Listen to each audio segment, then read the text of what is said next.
Après un long moment de silence, Lancelot prit la main de Morgane dans la sienne et lui demanda doucement, sans la regarder.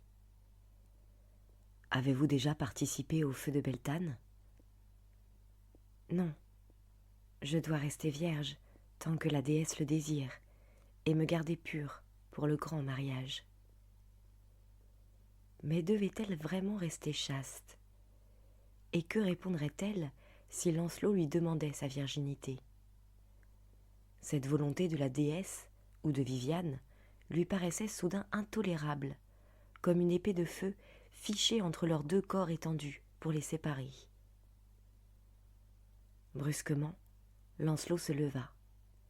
Abandonnant sa main, il posa un baiser furtif, mais brûlant comme une flamme, à la place exacte où, sur son front, se trouvait la marque du croissant bleu. Et il lui dit : « Vous m'êtes aussi sacré que la déesse elle-même, et puisqu'elle vous a désigné pour lui appartenir en propre, je ne peux aller contre sa volonté. » Lancelot tremblait-il d'émotion ou de regret? Morgane l'ignorait. Elle s'approcha de lui, posa la tête sur son épaule. Une joie fulgurante et immense l'envahissait. Face à Lancelot, elle venait de connaître les affres de la souffrance et de la tentation, éternel combat entre l'amour et le devoir. Mais elle en sortait victorieuse, submergée par le plus pur des bonheurs. Le paysage étincelait sous le soleil, et de légers nuages blancs s'effilochaient dans le ciel, elle palpitante soumise aux caprices du vent. De chaque feuille, de chaque brin d'herbe, de chaque fleur, montait une présence amicale et complice. Innombrables, elles formaient autour d'eux un univers vibrant et chaleureux, en harmonie parfaite avec l'indicible instant de bonheur qu'ils vivaient pour la première fois. Oui, elle était belle. Oui, il la désirait de toutes ses forces. Mais par amour, par respect pour elle, il avait, lui, Lancelot du Lac, choisi de rester pur aux côtés de Morgane la Fée. Lorsqu'enfin ils sortirent de leur bienheureuse torpeur, le soleil était très bas sur l'horizon et l'ombre des pierres s'allongeait démesurément sur le sol. « Hâtons-nous » s'exclama Lancelot. « Je vais rapporter à ma mère, en gage de paix, un gibier du lac. » « Voulez-vous utiliser un bâton comme les Pictes ou une flèche empoisonnée? Ou bien préférez-vous un piège? Le gibier souffre moins quand il est pris au filet et qu'on lui casse le cou sans tarder. » Ils dévalèrent joyeusement le Thor et se retrouvèrent rapidement en bordure du lac. C'était l'heure où les oiseaux viennent boire avant la nuit, et ils n'eurent pas longtemps à attendre avant qu'une poule ne se prenne les ailes dans le filet dont Morgane ne se séparait jamais. Tendus par Lancelot, ils en capturèrent une pour Viviane, deux pour Merlin, puis s'éloignèrent des roseaux pour cueillir les dernières baies d'aubépine oubliées par l'hiver. « Comme tout est calme ici, » soupira Lancelot en s'arrêtant pour jeter un dernier regard sur le lac. « On se croirait hors du temps et de l'espace. Cette journée devrait ne jamais finir. Morgane, vous pleurez ?» Il l'attira dans ses bras et, de nouveau, elle laissa aller son visage au creux de l'épaule du jeune homme. À travers sa tunique, elle sentait battre son cœur, et une même chaleur, née de leurs deux corps, les unissait intimement. Oui, pourquoi cette journée devait-elle s'achever? Pourquoi appartenait-elle à la déesse? Pourquoi? Puissiez-vous n'avoir jamais été donné à la grande déesse, balbutia Lancelot, les lèvres perdues dans ses longs cheveux. Le serment prêté par Morgane à la déesse semblait brusquement se diluer dans le temps. Oui, des milliers d'années auparavant, à des milliers de lieues d'ici, oui peut-être en effet avait-elle juré de rester chaste. Mais en cet instant, allait-elle succomber, obéir à cette vague de fond qu'elle sentait déferler en elle, annihilant sa mémoire et sa volonté?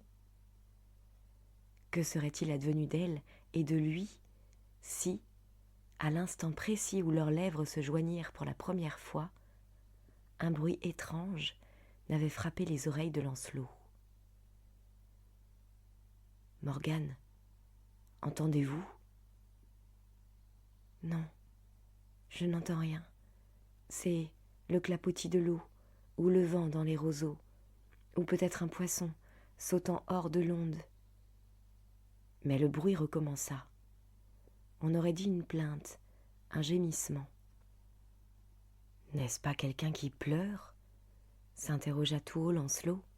« Quelqu'un qui souffre ou qui est perdu ?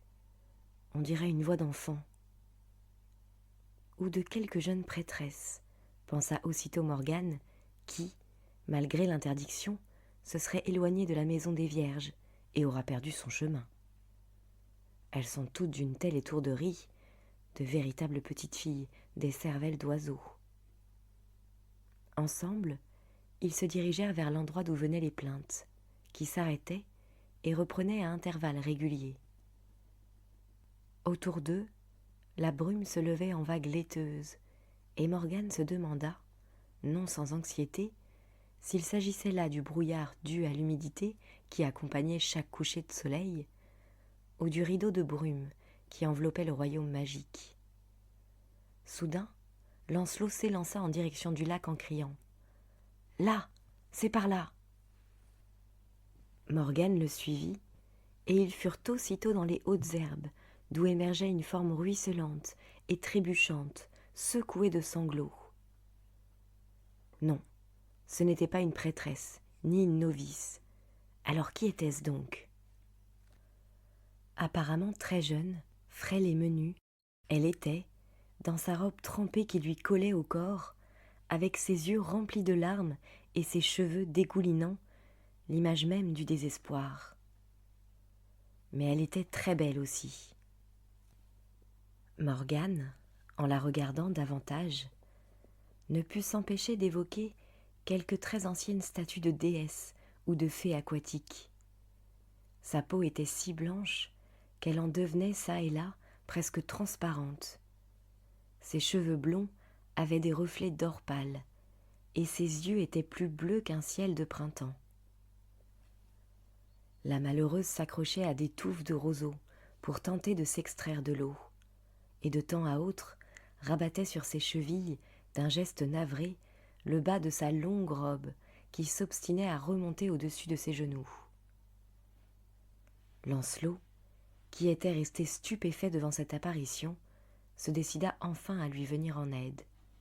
« Qui êtes-vous ? Êtes-vous perdu ?»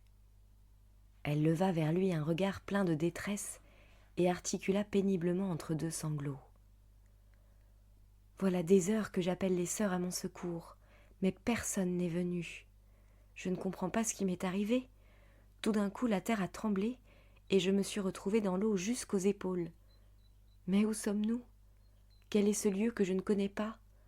Voilà pourtant plus d'1 an que j'habite le couvent. » Morgane, elle, avait compris. Le voile séparant les deux mondes avait subitement perdu son opacité. Cela arrivait parfois aux endroits où se concentraient les forces cosmiques, et l'enfant, particulièrement sensible et peut-être dépositaire du don, avait entreaperçu l'autre univers. Elle y avait pénétré, ce qui en revanche était exceptionnellement rare. Lancelot, qui avait pris la jeune fille dans ses bras, la déposa sur la rive. « Qui êtes-vous ? » interrogea-t-il de nouveau. « Mon père est le roi, et moi je suis ici, à l'école dans le couvent. Mais où est-il ? Je ne le vois plus et je ne vois plus l'église. » Sa voix tremblait, et elle fondit à nouveau en larmes, le visage caché dans ses mains. « N'ayez pas peur, » lui dit doucement Morgane. « Nous ne vous ferons aucun mal. Nous allons vous aider à retrouver votre chemin. Venez avec moi. » Mais la jeune fille, la voyant s'avancer vers elle, fit un brusque bond en arrière. ce signe bleu sur votre front. Seriez-vous une fée ? Elle se signa rapidement, 1 fois, 2 fois, 3 fois, et conclut incrédule. Vous n'êtes pas un démon, puisque vous ne disparaissez pas lorsque je fais le signe de la croix. Pourtant vous êtes petite, et quelconque pour être une fée. Petite, quelconque, Morgane la fée. Ces mots, elle les entendait depuis son enfance. Des coups de poignard dans le cœur ne lui auraient pas fait plus mal. Oui, petite, noiraude, avec une marque barbare entre les 2 yeux. Qu'était-elle en effet, comparée à cette ravissante et gracieuse jeune fille ? Qu'étaient ses cheveux noirs, à côté de la soie dorée ruisselant sur des joues roses et délicates ? Quelle qu'elle fût, cette jeune fille, il est vrai, était très belle, et Lancelot avait raison de la contempler d'une telle manière, avec admiration, adoration, désir, passion. Morgane, aidons-la à retrouver sa route. L'instant d'un éclair, elle eut l'irrésistible tentation de les conduire par les sentiers les plus dangereux des marécages à une mort certaine. Ainsi aurait-il erré des jours et des nuits dans une brume opaque, serait-il mort de faim ou aurait-il péri noyé ? Comme il aurait été simple de les perdre à jamais. Une pensée, un simple geste aurait suffi. Mais elle était prêtresse d'Avalon avant d'être femme, et elle répondit d'un ton ferme. « Suivez-moi, et soyez très prudents, car le sol est très instable par ici. » Elle les précéda donc sur des sentes secrètes, connues d'elle seule, ouvrant la voie à travers 1000 pièges des marais. Confiants, eux la suivaient en riant, et leur voix claire résonnait haut dans le silence du soir. « Je m'appelle Guenièvre, lança-t-elle. Quel joli nom, et comme il vous va bien. Mais vous ne vivez pas dans cet horrible endroit, j'espère. Vous ne semblez pas du tout appartenir au peuple des fées. Vous n'êtes ni terne, ni petit. Terne, petit, encore. Morgane aurait voulu être sourde. Où était donc son grand bonheur d'il y a quelques instants ? La tranquille assurance, la tendresse, le regard merveilleux de Lancelot ? Tout cela, c'est à elle qu'il l'offrait maintenant. Le soleil avait presque disparu, et Morgane les entendait deviser amicalement dans la pénombre derrière elle. « J'aurais aimé vous accompagner, mais j'ai promis de dîner avec l'un de mes parents, » disait la voix de Lancelot. « Non, bien sûr, je ne vis pas à Avalon. Elle ? Oh, c'est une cousine de ma mère, rien de plus. » Le cœur de Morgane se serra. Elle aurait voulu se laisser tomber là, dans la vase, et mourir tout de suite. Mais, surmontant son émotion, elle se contenta de dire de sa voix la plus neutre. « Nous arrivons, voici votre couvent. Suivez bien le chemin jusqu'au bout, sans vous en écarter, sinon vous vous égarerez de nouveau. » « Remerciez Morgane, » ordonna avec un sourire Lancelot. « Elle seule pouvait nous sortir d'affaire. Sans elle, nous nous serions 100 fois perdus. » La jeune fille s'inclina devant Morgane, qui ne put s'empêcher d'accomplir l'acte magique par excellence, l'acte propre aux prêtresses. Elle prit une profonde inspiration, et devant leurs yeux médusés, elle devint soudain grande, très grande, majestueuse, fascinante. Puis, elle fit demi-tour et s'éloigna lentement, les laissant tous deux pétrifiés. Lorsqu'elle se retourna, les brouillards s'étaient refermés sur la jeune fille. Lancelot, lui, marchait sur ses traces, sans mot dire. Au bout d'un moment, il ne put s'empêcher de demander. « Comment avez-vous fait cela, Morgane ? » « Cela ? Oui. Tout d'un coup, vous avez ressemblé à ma mère. Grande, distante, lointaine, irréelle. Vous avez complètement affolé cette pauvre Guenièvre. » Lancelot, répondit simplement Morgane d'une voix grave. Je suis ce que je suis. Sachez-le. Puis, impatiente de retrouver la solitude apaisante de la maison des Vierges, elle disparut dans la nuit.